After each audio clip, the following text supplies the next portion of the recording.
என்ன செய்யும் அப்படிங்கிறதை பற்றி 2025 விஸ்வாவாசு வருடம் ஆகஸ்ட் மாதம் ஒவ்வொரு ராசிக்கும் எப்படி இருக்குது, என்ன செய்யலாம், என்ன செய்யக்கூடாது, என்ன விதமான வழிபாடுகள் உகந்ததாக இருக்கும், அது மட்டும் இல்லைங்க, உங்களோட திசாபுத்தி அமைப்புகள் எப்படி இருக்குது உங்களோட பிறப்பு ஜாதகத்தில் அப்படிங்கிறதை உங்களுடைய பிறப்பு ஜாதகத்தின் அடிப்படையிலையும் இந்த கோச்சார ரீதியான கிரக மாற்றங்களின் அடிப்படையிலையும் இந்த காலகட்டத்தில் நட்சத்திர பலன்கள்லாம் எப்படி இருக்க போகுது, உங்களுடைய பிறப்பு நட்சத்திரம் ஜென்ம நட்சத்திர பலன்கள் எப்படி இருக்குது அப்படிங்கிறதை பற்றியும் விரிவாக நம்ம பார்க்க இருக்கிறோம்.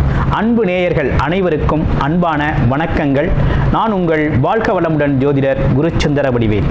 இப்போ உங்களுடைய ராசிக்கு எப்படி இருக்குன்னு பார்ப்போம்.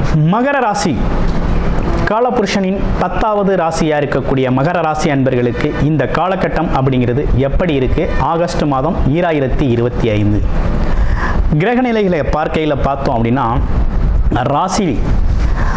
ராசிக்கு 2ஆம் இடத்தில் ராகு பகவான் இருக்கக்கூடிய ஒரு அமைப்பு. அடுத்து பாருங்க 3ஆம் இடத்துல சனி பகவான் பக்ரகதி நிலையில் இருக்காங்க. அடுத்து பாருங்க 6ஆம் இடத்துல குருவும் சுக்கிரனும் இணைவு பெற்று இருக்கக்கூடிய அமைப்பு. 7 புதன் வக்ரவம், அதோடு சேர்ந்த சூரியன். அடுத்து 8ஆம் இடத்தில் கேது, 10ஆம் இடத்தில் பார்த்தீங்க அப்படின்னா எந்த கிரகமும் இல்லை. 9இல் பார்த்தீங்கன்னா செவ்வாய் பகவான் இருக்கிறார். இதுதான் கிரக அமைப்பு, உங்களுடைய ராசியோட கிரக அமைப்புகள். அப்போ மகர ராசியை பொறுத்த வகையில் இன்னமும் 7.5 சனி முடியாதது போலவே எங்கள் வாழ்க்கையெல்லாம் இருக்குது அப்படின்னு நிறைய பேர் கமெண்ட் பண்ணுறீங்க, நிறைய பேர் விஷயங்களை சொல்லியிருக்கீங்க. ஆனால் இருந்தாலும் வேலை தொழிலில் ஸ்ட்ரகிளிங் இருந்துக்கிட்டு தான் இருக்குது, ஒரு பெரிய முன்னேற்றம் ஏற்படலை அப்படிங்கிறது மாதிரி மகர ராசி அன்பர்கள் சொல்லிக்கிட்டு இருக்கிறது வழக்கமாக இருக்குது. அப்படி பார்க்க போனோம்னா ஏற்கனவே நமக்கு வேலை தொழில் இருக்குது, நல்லபடியாக போய்கிட்டு இருக்கு அப்படின்னா அதை அப்படியே மெயின்டைன் பண்ணுங்கள், அது ஒன்றும் பிரச்சனை இல்லை, அப்படியே மெயின்டைன் பண்ணுங்கள். புது முயற்சி புது விஷயங்கள் அப்படிங்கிறத கொஞ்சம் தள்ளி போட்டுக்கலாம், தள்ளி போட்டு செய்கிறது அப்படிங்கிறது நல்லது. ஏன்னா சனி வக்ரகதி நிலையில் இருக்கிறார். 3ஆம் இடத்தில் சனி வக்ரவமாக இருக்கக்கூடிய ஒரு அமைப்பு அப்படிங்கிறது கொடுத்துருக்கு. ஆமாம், அதீத முயற்சி எடுத்தோம் அப்படின்னா மிகப்பெரிய வெற்றி அடையலாம் அப்படிங்கிற நல்ல அமைப்பு ஏற்பட்டிருக்கு.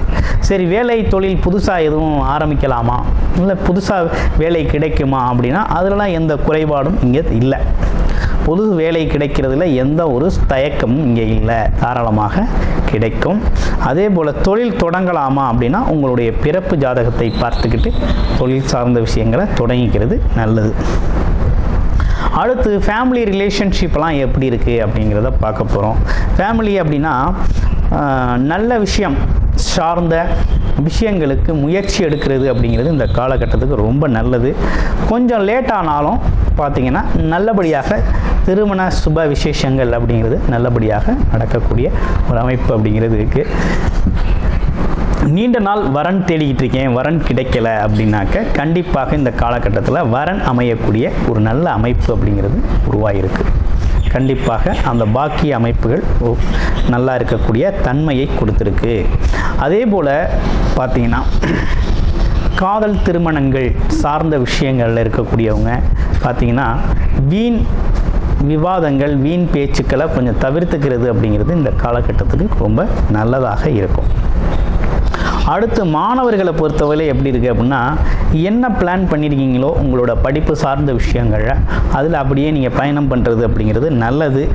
ஏதேனும் ஹெல்த் இஷ்யூஸ் வருமா மகர ராசி அன்பர்களுக்கு அப்படின்னு பார்த்தோம்னா பெருசாக ஒன்றும் பெரிய ஹெல்த் இஷ்யூஸ் அப்படின்னு சொல்லிட முடியாது. ஏன்னு கேட்டிங்கன்னா உங்களை பொறுத்தவரையில் கொஞ்சம் தலைவலி, ஹெடேக் அப்படின்னு சொல்லக்கூடிய தலைவலி, மைண்ட் ப்ரெஷர் இந்த மாதிரி தான் இருக்கும். மற்றபடி வேறு ஒன்றும் பெரிய இஷ்யூஸ் இல்லை. தியானம், யோகா, தியானம், மெடிடேஷன் போன்ற விஷயங்களை செஞ்சுக்கிறது அப்படிங்கிறது ரொம்ப நல்லது. இப்போ திட்டமிட்டு செயல்படணும் அப்படிங்கிறது மாதிரி மகர ராசி அன்பர்களுக்கு இப்போ இருக்குது. அதனால் கொஞ்சம் கவனமாக இருக்கணும். அதே நேரத்தில் இல்லத்தரசிகள்லாம் எப்படி இருக்குது அப்படின்னு பார்த்தோம்னா இல்லத்தரசிகள் தான் இதில் ரொம்ப அதிகமாக சொல்கிறது.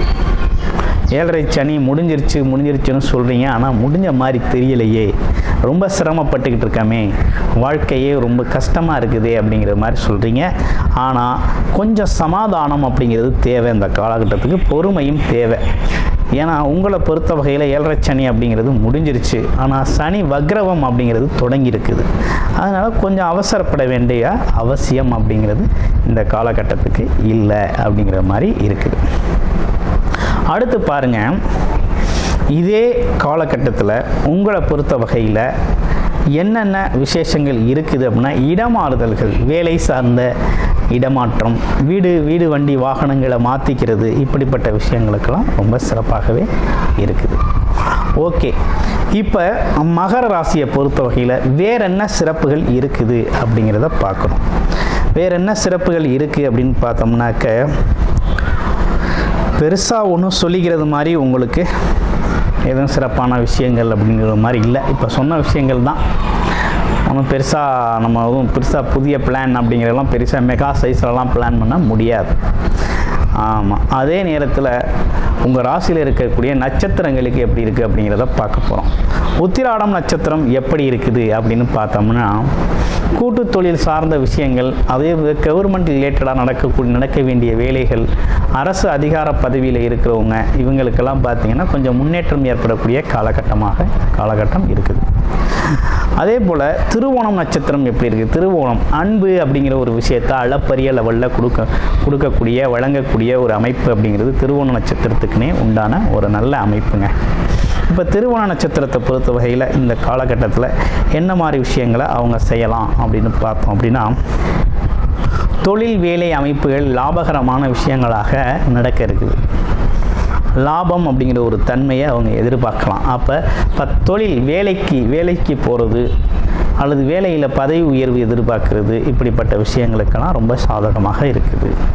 அடுத்து அவிட்டம் நட்சத்திரம் எப்படி இருக்குது அப்படிங்கிறத பார்க்கலாம். அவிட்டம் நட்சத்திரத்தை பொறுத்த வகையில் இந்த காலகட்டத்தில் பார்த்தீங்கன்னா, வெளிநாடு வெளியூர் பயணங்கள் போகிறது, இடமாறுதல்களை செஞ்சுக்கிறது அப்படிங்கிறது நல்லா இருக்குது.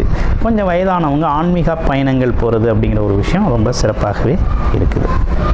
ஓகே, இவ்வளவு அமைப்புகள் இருந்தும் வேறு என்ன முன்னேற்றங்கள் தேவைப்படுது அப்படின்னு பார்த்தோம் அப்படின்னா, உங்களை பொறுத்த வகையில் இந்த காலகட்டத்தில் மகர ராசிக்கு உண்டான சிறப்பு அப்படின்னு எடுத்துக்கிட்டோம் அப்படின்னா, ராசிநாதன் சனி பகவான் தான். வக்ரகதி நிலையில் இருக்கிறதுனால கொஞ்சம் எண்ணங்கள் கொஞ்சம் தாறுமாறாக இருக்கும். ஆமாம், நீங்கள் நினைக்கிறது மாதிரி சில விஷயங்கள் நடந்துடாது. கொஞ்சம் மாறுதல்களை சந்திக்கக்கூடிய ஒரு அமைப்பு இருக்குது. முயற்சிகள் அப்படிங்கிறது ஒரு சின்ன தடைகள் இருந்தாலும், ஆமாம், தடைகளை தாண்டி வெற்றி பெறக்கூடிய ஒரு அமைப்பு அப்படிங்கிறது இருக்குது. இவ்வளவு விஷயங்கள் இருந்தாலும் நம்ம கோச்சார ரீதியான பொது பலன் அப்படிங்கிறத தான் நம்ம பார்த்துக்கிட்டு இருக்கோம். உங்களுடைய பிறப்பு ஜாதகத்தில் நீங்கள் என்ன நட்சத்திரம், என்ன லக்கணம், உங்களுடைய நட்சத்திரம் மற்றும் லக்கண அடிப்படையில் இப்போ என்ன விதமான தசாபுத்தி அமைப்பு நடந்துக்கிட்டு இருக்குது, கர்ம வினை பயன் அப்படின்னு சொல்லக்கூடிய தசாபுத்தி அமைப்பு, இப்போ எது சார்ந்த விஷயத்தை நீங்கள் அனுபவம் செய்யலாம், எது சார்ந்த விஷயத்தை நீங்கள் இப்போ முயற்சி எடுத்தீங்கன்னா சக்ஸஸ்ஃபுல் அடையலாம் அப்படிங்கிறதெல்லாம் பார்த்தீங்கன்னா உங்களுடைய பிறப்பு ஜாதகம் தான் சொல்லும். இவ்வளோ விஷயங்கள் நம்ம பொதுவான விஷயங்களாக நம்ம பார்த்துருக்கோம் இல்லையா? இதில் எது உங்களுக்கானது, எது சார்ந்த செக்டார் உங்களுக்கானது அப்படின்னா உங்களுடைய பிறப்பு ஜாதகத்தை பொறுத்து தான் நம்ம முடிவு எடுத்துக்கிறது, அது சார்ந்த முயற்சிகளை செய்கிறது அப்படிங்கிறது சிறப்பாக இருக்கும். அப்போ பிறப்பு ஜாதகம் அப்படிங்கிறது ரொம்ப முக்கியம். பிறப்பு ஜாதகத்தில் இப்போ என்ன தசாபுத்தி அமைப்புகள் போகுது அப்படிங்கிறத முழுமையாக தெரிஞ்சுக்கணும். தெரிஞ்சுக்கிட்டிங்கன்னா தான் பார்க்கலாம். இன்னொன்று, லக்கண அடிப்படையில் பார்க்குறது, ராசி அடிப்படையில் பார்க்குறது அப்படிங்கிற 2 விஷயங்கள் இருக்குது. இப்போ நம்ம ராசி அடிப்படையில் கோச்சார நிலைகளில் சொல்லியாச்சு. லக்கணம் அப்படிங்கிறது உயிர், ராசி அப்படிங்கிறது மனநிலை, மனசில் எழுதக்கூடிய எண்ணங்கள் சார்ந்த விஷயங்கள். இதில் எது சார்ந்த விஷயம் உங்களை ஆக்குப்பை பண்ணுது, எது சார்ந்த விஷயங்கள் உங்களுக்கு நடக்க இருக்குது அப்படிங்கிறதை பற்றிலாம் முழுமையாக நீங்கள் தெரிஞ்சுக்கணும் அப்படின்னா உங்களுடைய பிறப்பு ஜாதகத்தின் அடிப்படையில் இப்போ எது சார்ந்த இயக்கம் நல்லா இருக்கும் அப்படிங்கிறத பார்த்து தெரிஞ்சுக்கணும் விருப்பப்பட்டீங்க அப்படின்னா டிஸ்பிளேல தர்ற நம்பருக்கு கால் பண்ணி அப்பாயின்மெண்ட் ஃபிக்ஸ் பண்ணிக்கிட்டு உங்களுடைய முழுமையான ஜாதகத்தை நீங்கள் பார்த்து தெரிந்து கொள்ள முடியும். ஆமாம், இந்த காலகட்டம் எதற்கு ஃபேவரபுளாக இருக்குது, ஆமாம், எது சார்ந்த விஷயத்தில் கொஞ்சம் விட்டு கொடுத்து காலதாமதத்தோடு போகணும் அப்படிங்கிற ஒரு விஷயத்தெல்லாம் முழுமையாக நீங்கள் தெரிந்து கொள்ள முடியும். நன்றி, வணக்கம், வாழ்த்துக்கள்.